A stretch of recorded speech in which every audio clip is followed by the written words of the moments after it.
ഞാൻ ആശിപ്പൂ ഈശോയേ, എന്നെ നിൻ സ്നേഹമായി യേശുവിനെ കാത്ത് വലിയൊരു ജനക്കൂട്ടം കരയിൽ നിൽക്കുകയാണ്.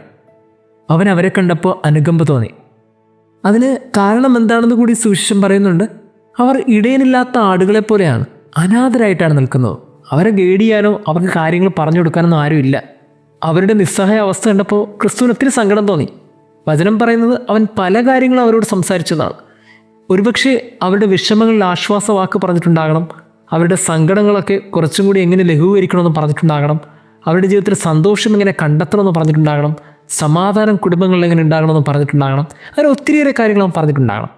പറഞ്ഞു പോയപ്പോൾ സമയം പോയെന്ന് അറിഞ്ഞില്ല, വൈകുന്നേരമായി. ശിഷ്യന്മാർക്ക് ടെൻഷനാണ്.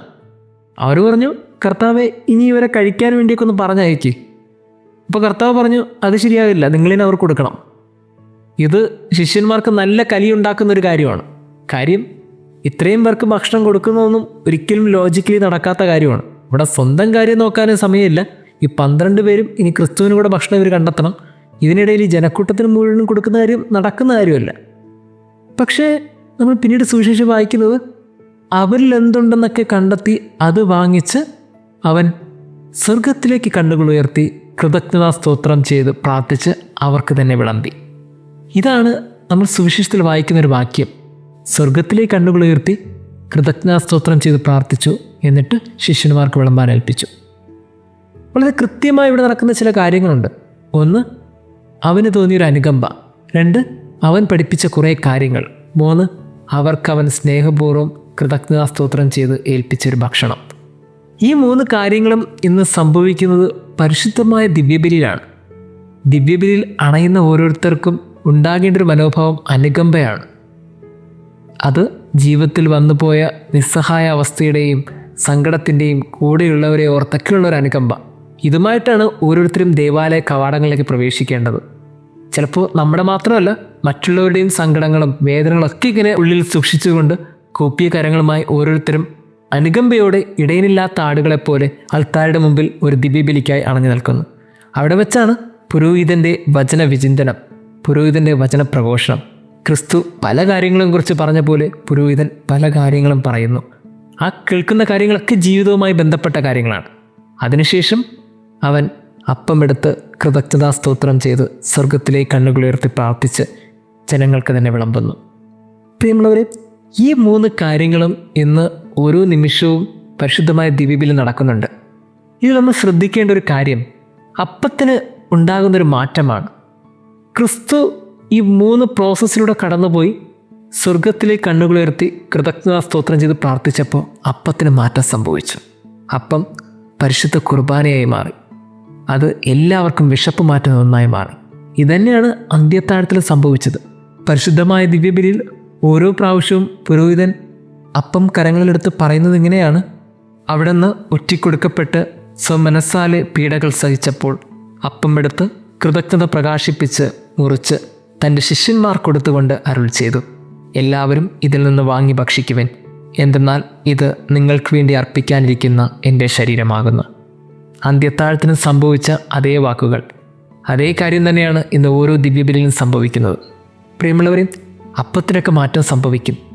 അത് സംഭവിക്കുന്നത് അനുകമ്പ നിറഞ്ഞ ഒരു ഹൃദയത്തോടു കൂടി നമ്മളൊക്കെ അൾത്താരയെ സമീപിക്കുമ്പോൾ അവിടെ പുരോഹിതൻ പറയുന്ന പല കാര്യങ്ങളും ജീവിതത്തിന് എവിടേക്കോ ഹൃദയത്തിൽ തട്ടുന്നുണ്ടെന്നൊരു തോന്നലൊക്കെ ഉണ്ടാകുന്ന സമയത്ത് നമ്മുടെ മുമ്പിൽ നമ്മളാൽ സ്വീകരിക്കപ്പെടുന്ന നമ്മുടെ വേദനകളും സങ്കടവും ഒക്കെ പുരോഹിതൻ ദൈവത്തിന് സമർപ്പിച്ചുകൊണ്ട് നമുക്ക് നൽകുന്ന പരിശുദ്ധ കുർബാനയിൽ അപ്പത്തിന് മാറ്റം സംഭവിക്കും. പരിശുദ്ധമായ ദിവ്യബലി ഓരോ നിമിഷവും അനുസ്മരിക്കപ്പെടുന്നത് ക്രിസ്തുവിൻ്റെ ജീവിതത്തെ ഓർമ്മപ്പെടുത്തിക്കൊണ്ടാണ്. 5 അപ്പം 5000 പേർക്കായി വിഭജിച്ച അതേ അനുഭവമാണ് ഇന്ന് ഓരോ ദിവ്യബലിയും. അന്ത്യത്താഴത്തിന് ക്രിസ്തു തൻ്റെ ശിഷ്യന്മാർക്ക് വിഭജിച്ച അതേ ഓർമ്മപ്പെടുത്തലാണ് ഇന്ന് ഓരോ ദിവ്യബലിയും. ക്രിസ്തുവിൻ്റെ ജീവിതവും പ്രവൃത്തിയുമൊക്കെ ഇന്നും അതേപടി അനുസ്മരിക്കപ്പെടുന്നുണ്ട്. പക്ഷേ അതിൽ നമ്മൾ ജീവിക്കുന്നുണ്ടോ എന്നുള്ളതാണ് ഏറ്റവും വലിയൊരു ചോദ്യം. നിസ്സഹായരായ ഒരു ജനക്കൂട്ടത്തെ പോലെ നമ്മൾ നിൽക്കുന്നുണ്ട്. പക്ഷേ ആ കൂട്ടത്തെ നോക്കി ക്രിസ്തു ഇന്ന് എല്ലാ കാര്യങ്ങളും ചെയ്യുന്നുണ്ട്. അപ്പം സ്വീകരിച്ച ആ ജനക്കൂട്ടം ഒടുവിൽ നമ്മൾ വായിക്കുന്നത് ക്രിസ്തുവിനെ പിന്തള്ളിക്കൊണ്ട് അവർ തിരിഞ്ഞു നടന്നു എന്നാണ്. പ്രിയമുള്ളവരെ, ഒരധ്യായം കഴിയുമ്പോൾ ഈ മനുഷ്യരെല്ലാവരും ക്രിസ്തുവിൽ നിന്ന് അകന്നു പോയ പോലെ നമ്മളും അകലാനാണോ മനസ്സിൽ കരുതിയിരിക്കുന്നത്? ഓരോ അത്ഭുതങ്ങൾ അവൻ ചെയ്യുന്നതും നമുക്ക് വേണ്ടിയാണ്. ഓരോ ദിവ്യബലിയും അവൻ അർപ്പിക്കുന്നത് നമുക്ക് വേണ്ടിയാണ്. അതുകൊണ്ട് തന്നെ ഓരോ ദിവ്യബലിയും ക്രിസ്തുവിൻ്റെ ജീവിതവുമായി എവിടേക്ക് കോർത്തിണക്കുമ്പോൾ നമുക്ക് മനസ്സിലാവും ക്രിസ്തു എന്നും ഈ ഭൂമിയിൽ സജീവനാണ്. നമ്മൾ സജീവതയോടെ ക്രിസ്തുവിനെ സ്നേഹിക്കുന്നുണ്ടോ എന്നുള്ളത് മാത്രമാണ് ചോദ്യം. ആ സ്നേഹം എവിടെ പോകുന്നു? ആ ക്രിസ്തുവിനെ എന്തുകൊണ്ട് കാണാൻ മറന്നു പോകുന്നു? ദൈവം നമ്മെ അനുഗ്രഹിക്കട്ടെ. എന്നില്ലലിഞ്ഞു നീ ഞാനായി തീരുമ്പോൾ, നിന്നില്ലലിഞ്ഞു ഞാൻ നീയായി തീർന്നിടാൻ എത്ര നാളായി കൊതിച്ചിടുന്നു നാഥാ. എന്നെ നീയാക്കി മാറ്റിടേണമേ.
കനലോടു ചേരുമ്പോൾ കനലായി മാറുമ്പോൾ തവ തിരുഹൃദയത്തിൻ സ്നേഹമായി തീരാൻ.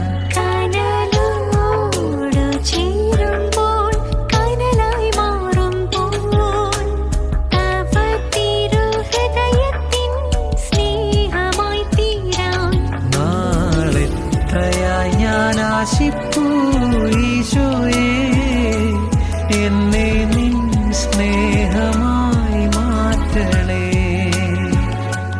നാളെത്രയായി ഞാൻ ആശിപ്പൂ ഈശോയേ, എന്നെ നിൻ സ്നേഹമായി മാറ്റണേ. എൻ്റെ ഈശോയേ ദിവ്യകാരുണ്യമേ, നിന്നെ കാത്തിരിക്കാം ഞാൻ എൻ്റെ അന്ത്യം വരെയും. എന്റെ ഈശോയേ ദിവ്യകാരുണ്യമേ, നിന്നെ കാത്തിരിക്കാം ഞാൻ എൻ്റെ അന്ത്യം വരെയും.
യാചിച്ചിടുന്നു നാഥ,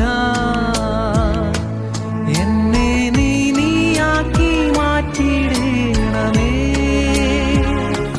എൻ്റെ ഈശോ